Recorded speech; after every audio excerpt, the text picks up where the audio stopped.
The wine bottle said Noah's Winery, North Dakota. The other wine bottle said Noah's Winery, California. Two wine bottles that were used over and over and over in a restaurant called the Spice Box in Urbana, Illinois, a few years ago.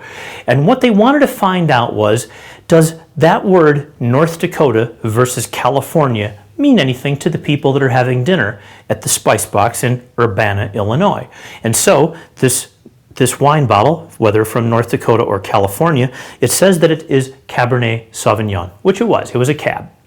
So the waiter came and would pour from one of the two bottles and would then leave the bottle on the table, which people then could see. Okay, and the bottle was there, clearly from North Dakota or clearly from California.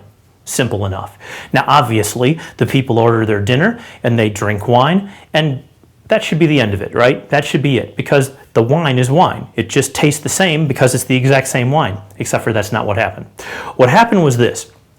The wine that came from North Dakota created all kinds of problems. For those people, the female of the pair refused to want to come back to the restaurant.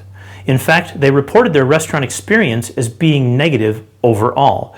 And if the wine that they drank from was from North Dakota, they ate 11% less food, and they reported that they didn't like the food as much as the people who had had the wine from California, which of course was from Urbana, Illinois.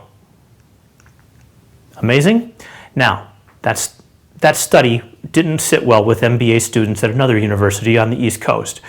What they did there is they said, well, that's just not possible. Wine is wine. It can't make that kind of a dramatic difference. People were saying they weren't going to come back to the restaurant. That's ridiculous. Well, until they did this. They did a wine and cheese reception at the university. They had Noah's Winery from California and Noah's Winery from North Dakota. They would be served, the students served wine to other students, and then they placed the bottle of wine on the table. And here they had a number of bottles that they used that night. Half for California, half for North Dakota. That was the only difference. The students got to eat wine and cheese, all for free, makes students very happy.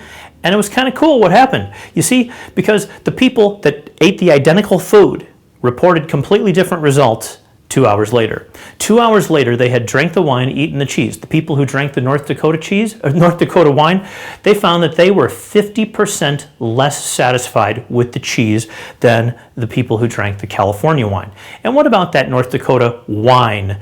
What did that do? The North Dakota wine, that was appreciated 85% less than the California wine. People simply wrap their identities up in wine being from California, and if they're not going to use the wine from California, it better be from somewhere like France, right? Because otherwise it doesn't match their identity. People know that wine needs to be from California or else it's not any good. If it's from North Dakota, that says something about me. And apparently, based on this research, it's not a good place to have wine from. It doesn't say anything good about me, and it causes people not to want to come back to this restaurant ever again. So, when you're thinking about you have your iPhone here, or maybe you have an Android, but you have one of them probably, iPhone or Android, something similar, right? Each of those phones says different things to me about me, but more importantly, it says different things to them about me, to my in-group, because my in-group all has either the same phone that I do, or they like my phone and they all envy it the most. You as a person and your products, your services that you sell, or the things that you do, all of those things, when you're with a person or when they're using your product or service, also create identity connections with that person. Either it makes them look better for all the people that know that they're using it or that they're with you, or it makes them look worse. So, as you go forward today, what do you want to do to make sure that the label on you says California and not North Dakota? Have a great day, everybody. I'll see you next time.